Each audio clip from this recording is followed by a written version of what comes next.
kita langsung buka. Reza silakan. Yes, lanjutin yang tadi.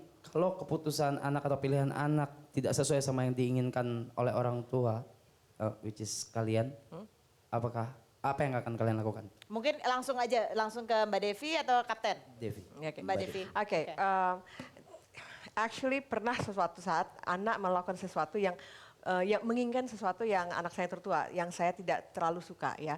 So this is what I said. I don't like saying no to you. Memang ya, saya nggak senang mengucapkan kata tidak ke dia.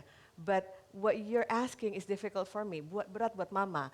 Jadi kalau boleh tolong dipertimbangkan karena ini mama bilang ini salah. It took him a while, and the day after dia datang ke saya mengatakan, "Ma, minta maaf ya, aku bikin mama pusing. I'm sorry, I'll change my decision. Kita lakukannya seperti ini.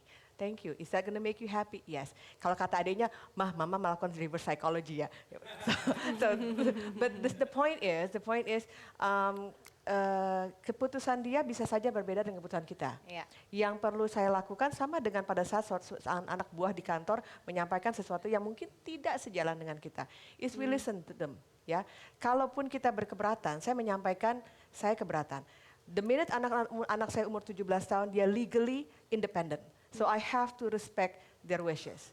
Kalau di bawah 17 tahun ya saya bisa maksa-maksa, tapi kalau udah 17 tahun, legally independent. So sama dengan tim, mereka juga legally independent untuk mengemukakan idenya, sehingga kita harus bisa ketemu di tengah jalan. Oke. Kalau Kapten, pengen nggak anaknya jadi pilot juga? Kalau ditanya seperti itu, orang tua banyak yang ingin anaknya seperti dia. Tapi kalau kita sepakat dari suami dan saya, anak menjadi apapun, yang penting anaknya adalah menjadi anak yang bermanfaat. Jadi anak yang bermanfaat. Kita masih punya kesempatan satu penanya lagi, Mbak Rati, silakan. Banyak perempuan, meskipun punya cita banyak sekali dan tinggi ya, kemudian punya aspirasi yang tinggi dan sangat ingin berkontribusi untuk masyarakat, tetapi dia punya glass ceiling point di atas kepalanya. Jadi ini ada anak-anak muda di sini, bisakah teman-teman yang sudah menembus batas dirinya sampai to the top level, apalagi in the future there's no more female or male leaders, yang ada semuanya leaders, inspire them, mesti bagaimana supaya mereka bisa menjadi sama seperti Anda? Atau lebih bahkan. Ya, silakan dari Sylvie. Pertama saya mau clarify, itu glass ceiling apa yang dimaksud? Oh, jadi gini, misalnya yang gini, aduh dapat offer job ke luar kota, ke luar Jawa misalnya, atau ke luar negeri, nggak diambil aja lah soalnya nanti jadinya harus ninggalin family, atau nanti jadinya nggak enak, aduh nanti suaminya ngambek, that kind of glass ceiling point. Yeah. Mungkin yang ini bisa jawab paling lebih pas nanti Mbak Devi nanti yang bisa jawab. Tapi kalau in other things mungkin yang bisa saya share adalah bahwa yaitu sebenarnya ceiling itu is not really ceiling gitu. Itu sebenarnya hanya dari persepsi.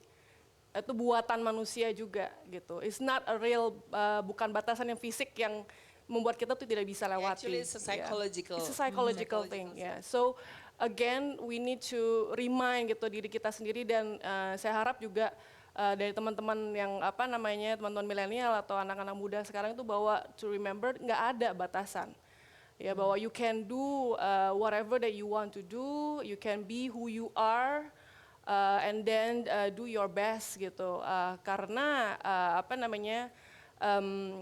kalau kita udah mulai bikin persepsi seperti itu, kita membatasi diri kita sendiri. Just before we even start, kita udah membatasi diri kita sendiri. Oke. Ceiling itu adalah psychological barrier yang kita buat sendiri. Mbak Devi dulu, kemudian baru Kapten. Oke, well kalau agree sebetulnya glass ceiling itu di kacamata laki atau perempuan harusnya tidak ada. The only glass ceiling yang ada harusnya adalah Tuhan. That's the only ceiling that you should have ya.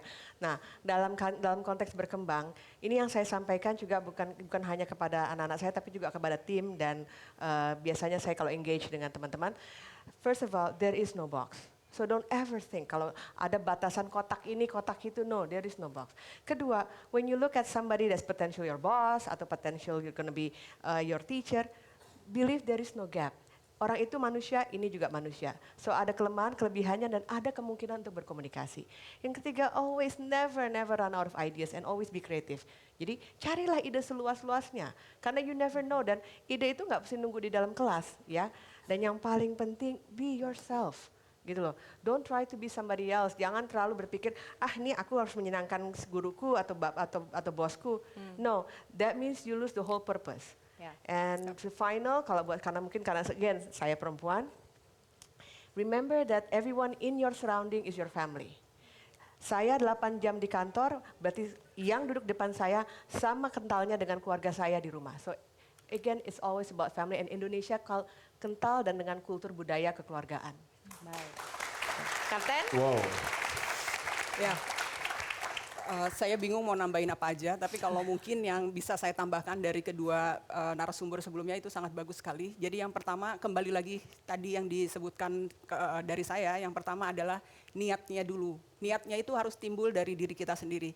Jadi dengan niat yang kuat, keinginan yang kuat, segala, bukan berarti menghalalkan segala cara ya, tapi maksudnya segala yang tadi sifatnya akan kemungkinan membatasi itu bisa menjadi terlampaui.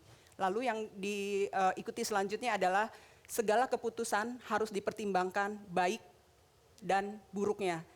Kalau misalnya seperti tadi ada batasan seperti ini, ternyata itu memang hasilnya adalah banyak buruknya, ya kenapa enggak, itu menjadi suatu pertimbangan. Jadi kalau ditanya kembali lagi adalah niat harus kuat dari diri sendiri, lalu yang selanjutnya adalah mengambil yang terbaik dari yang ada.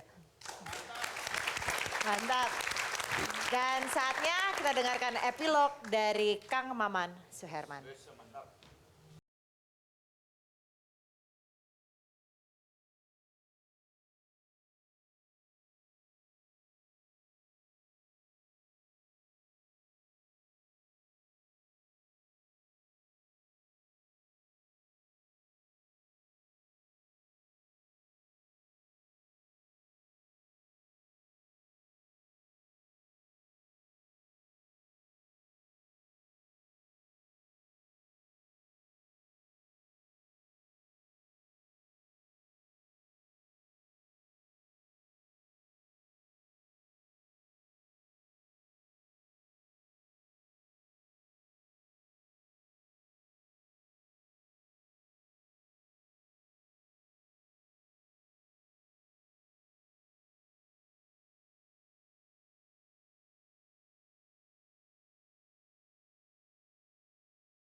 Kembali di dunia dan diberi kesempatan memilih, tegas Kartini dengan bangga, aku akan sekali lagi menjadi perempuan.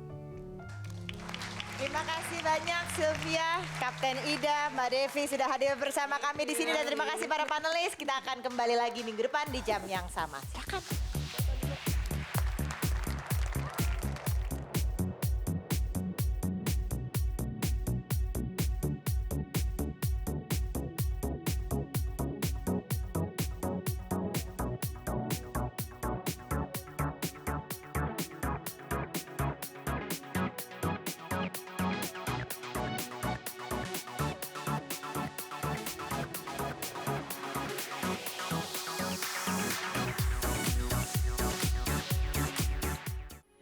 Metro TV, knowledge to elevate.